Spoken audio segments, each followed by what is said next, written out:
A gente vai repercutir essa operação da Polícia Federal, que cumpriu um mandado de busca e apreensão contra o senador Ciro Nogueira, presidente nacional do PP. Vamos abrir conversa agora com o advogado Antônio Carlos de Almeida Castro, o Cacai, que defende o parlamentar. Tudo bem, doutor? Boa tarde. Bem-vindo ao Olá, Bastidores boa tarde. CNN. Prazer falar com vocês.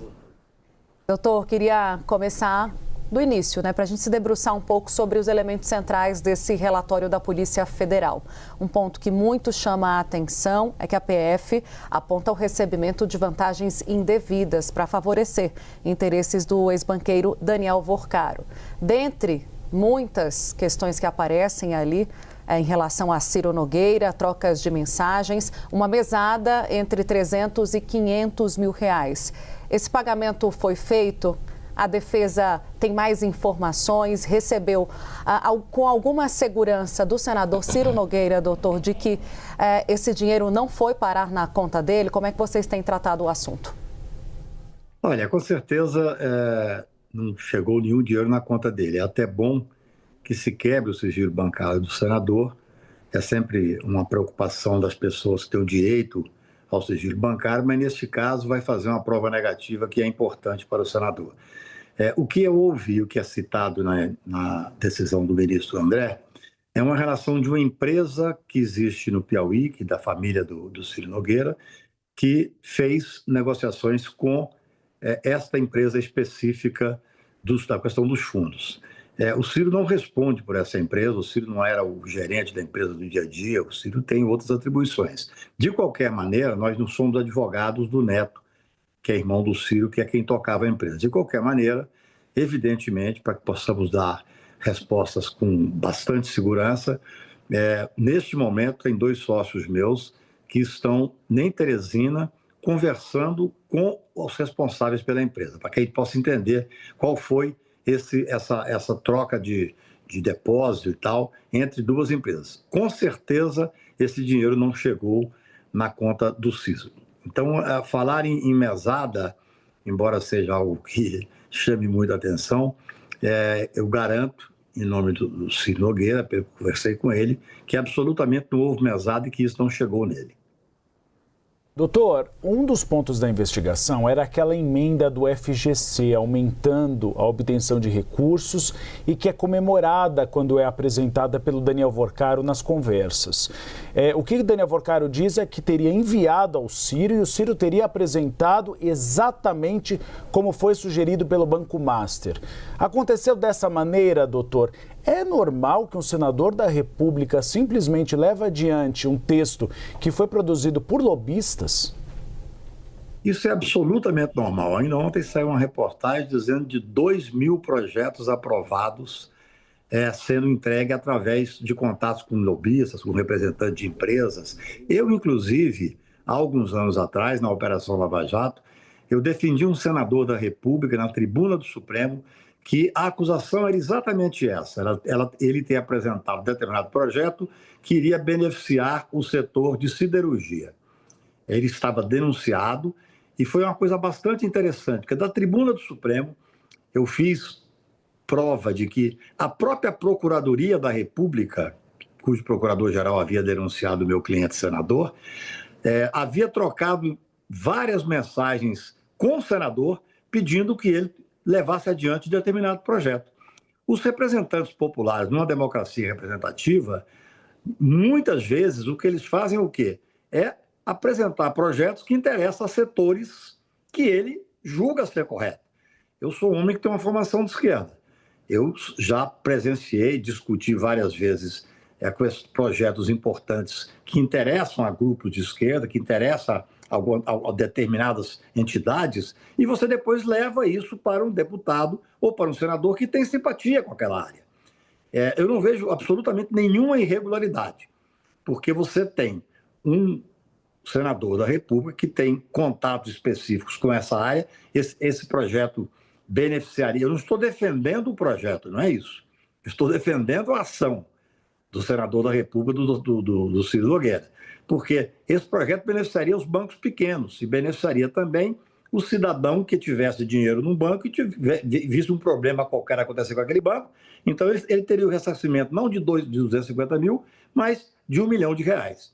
Então, esse é o dia a dia do Congresso Nacional numa democracia representativa. Não há absolutamente nenhuma irregularidade. O Eli Jonas Maia tem uma pergunta, nosso analista de segurança. Contigo, Eli.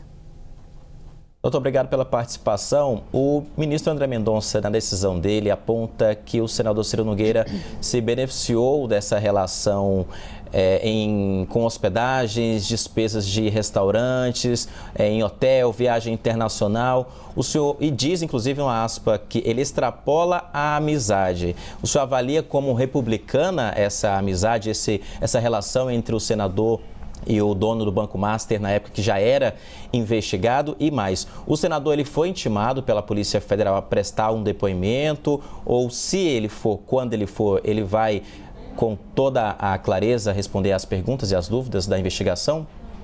Não, ele não foi intimado, mas evidentemente está à disposição da Polícia Federal, que por sinal agiu de forma bastante republicana durante a busca e apreensão, sem nenhuma espetacularização como acontecia na época da Lava Jato.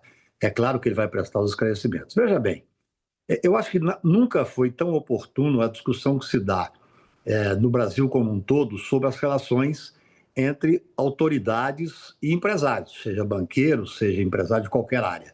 Recentemente, a imprensa brasileira noticiou uma reunião em Nova York com o próprio Vorcaro, onde o Ciro não estava, onde estavam presentes ministros do Supremo Tribunal Federal, o Procurador-Geral da República, o diretor da Polícia Federal, e lá houve uma degustação de Macallan, eu não bebo isso, mas dizem que é o melhor uísque que existe no mundo, que custou milhares de dólares. Então, na verdade, talvez seja a hora de realmente discutir toda essa questão. Havia irregularidade? Não há irregularidade. É necessário discutir a relação entre empresários e o Congresso Nacional, entre empresários e o Supremo Tribunal Federal, entre os congressos que são feitos muitas vezes com parte de financiamento feito por empresários. É hora de discutir isso, mas absolutamente não há irregularidade. Nós temos que pensar sobre o prisma assim, o que é que ocorre na realidade. A grande maioria dos senadores da República, ou pelo menos boa parte delas, e boa parte dos deputados federais, tem bastante acesso e contato, seja de amizade, seja de contato de qualquer outro tipo, com empresários de todos os setores. E se você andar nas ruas de cidades em época que está tendo algum tipo de congresso, algum tipo de reunião, você vai encontrar empresários com senadores. E infelizmente ou felizmente, no nosso caso, o que eu quero dizer é que não há irregularidade, muito menos indício de qualquer crime. Há, sim, um costume de que essas pessoas, os empresários, paguem contas, por exemplo, em restaurante. Então, o que nós temos que discutir é o seguinte: vamos estabelecer, então, um código de ética. O Supremo Tribunal agora está discutindo a hipótese de um código de ética. Eu acho que, para o Supremo Tribunal Federal, inclusive, o momento de discussão no código de ética é inoportuno, porque o Supremo está sob ataque pelo que fez de bom, pelo que fez de correto. Claro que tem erros, mas especialmente ao manter a insonalidade na questão do 8 de janeiro. Agora, é necessário, então, que nós discutamos como um todo se é necessário um novo código de ética para essas relações. Esse é o dia a dia. Não há nenhuma irregularidade e muito menos falar em crime.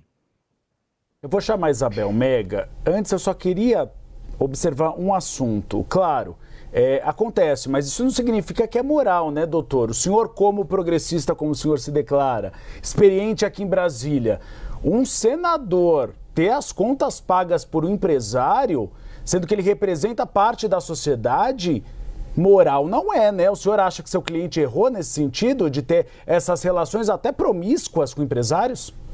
Eu não acho que a relação seja promíscua, absolutamente. Eu não vou fazer nenhuma observação sobre moral, porque a minha questão é, como advogado, analisar se há ilegalidade ou não.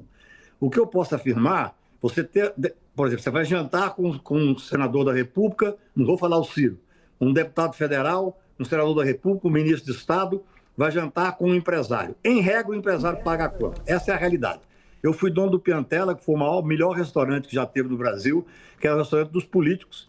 Você chegava no Piantella e encontrava 5, 6 senadores, 10 ministros ali, e realmente sempre foi a regra. Não com todos os políticos, é claro, mas essa é uma regra absolutamente corriqueira no Brasil. Vamos discutir essa questão? Vamos discutir como um todo, está se discutindo o Código de Ética no Supremo Tribunal Federal, vamos discutir o Código de Ética para os ministros de Estado, vamos discutir um Código de Ética para o Congresso Nacional. Agora, não considero que seja ilegal, com certeza não é ilegal. Agora, é claro, depende do que está sendo pago.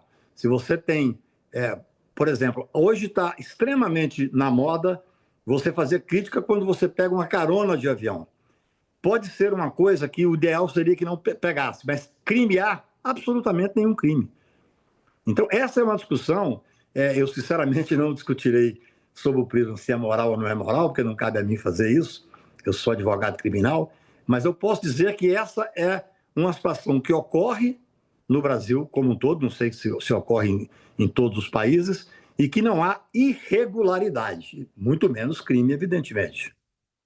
Mas, doutor, só para ficar claro, então, porque o relatório da PF fala numa viagem a Nova York inteiramente paga pelo Daniel Vorcaro com um cartão de crédito à disposição do Ciro Nogueira.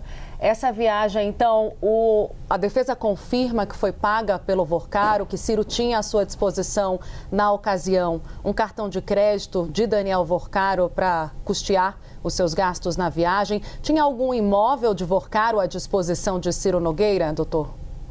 O Ciro nega peremptoriamente que tinha havido uma viagem paga pelo Daniel Vorcaro. Essa ilação de que havia um cartão de crédito do Vorcaro com o Ciro, ela, desculpe, chega a ser leviana na visão dele. Ele me diz, Cacá, isso é um absurdo completo, isso nunca ocorreu. Então é importante ressaltar isso. Na questão do imóvel, que também consta da decisão, eu conversei com ele. O que houve foi o seguinte, ele nunca teve um imóvel à disposição em Brasília, como as pessoas estão dizendo, isso virou um rastilho de pólvora. O que ocorreu foi que, em dado momento, o Ciro estava separado e tinha uma senhora separada também. Essa senhora teve que sair de Brasília e ficou 3 meses em São Paulo. Ao ficar em São Paulo, ficou 3 meses num apartamento do Vorcaro. Essa é a situação, que, sinceramente, eu não acho que nem de longe resvale em qualquer ilícito criminal. Nada mais do que isso. Não tinha imóvel à disposição dele em Brasília, como está se dizendo. Nunca teve cartão de crédito, nunca. O Ciro sentou mais de uma vez com o senador e o senador pagou a conta.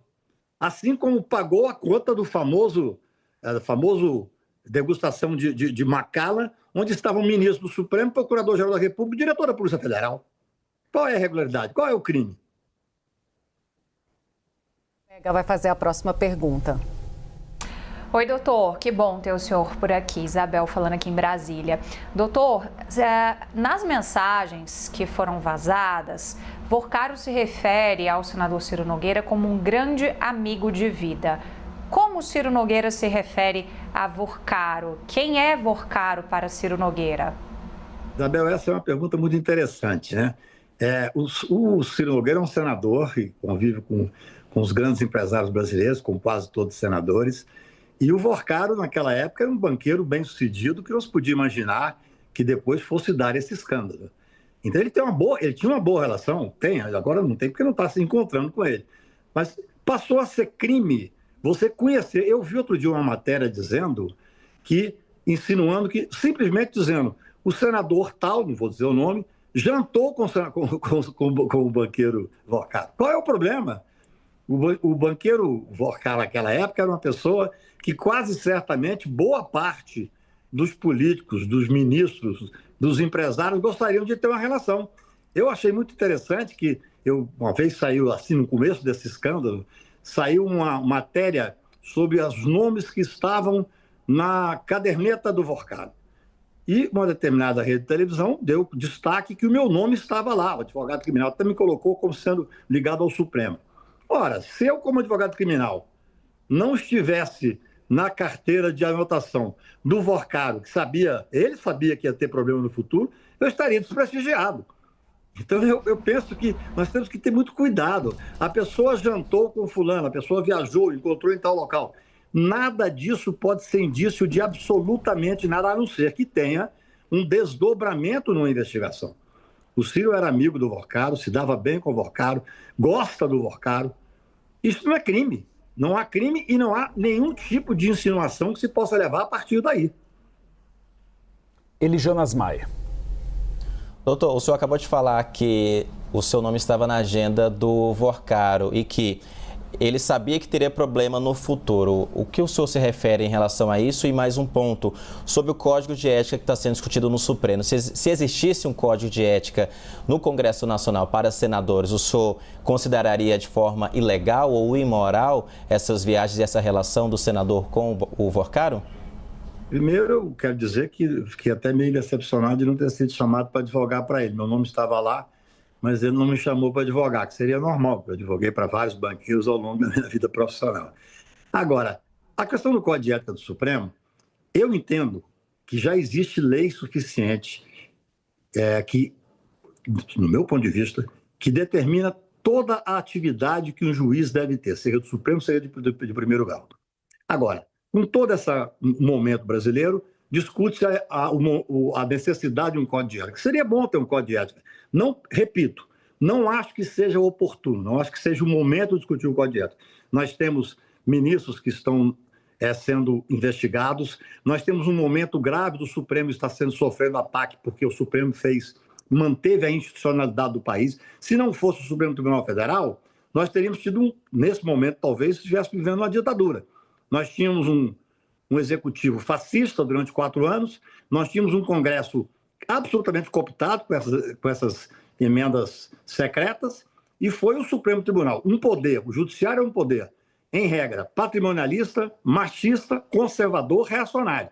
No entanto, foi o poder que manteve a institucionalidade e mandou prender um ex-presidente da República, generais, almirantes, ex-ministros. Então, parte desse ataque ao Supremo Tribunal é pelo que ele fez de bom e não pelo que ele fez de ruim. É claro que tem erros, e muitos erros, e eu sou crítico.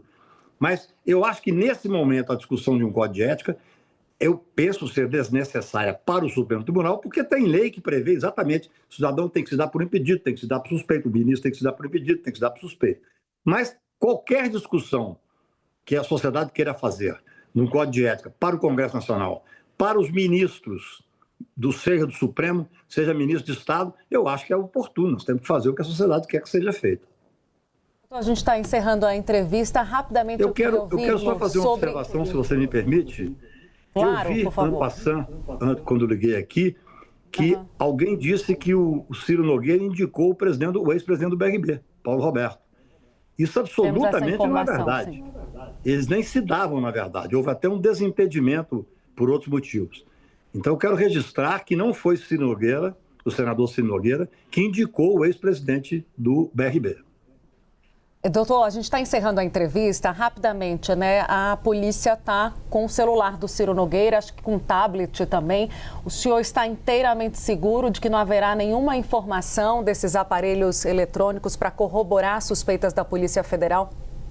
Eu conversei com o senador no dia, eu acompanhei a busca e apreensão, ele me chamou na casa dele às 6 horas da manhã, e ele me disse absolutamente tranquilo, disse que não há nenhuma preocupação nem com o tablet e nem com o celular. Obrigada. Conversamos agora com Antônio Carlos de Almeida Castro.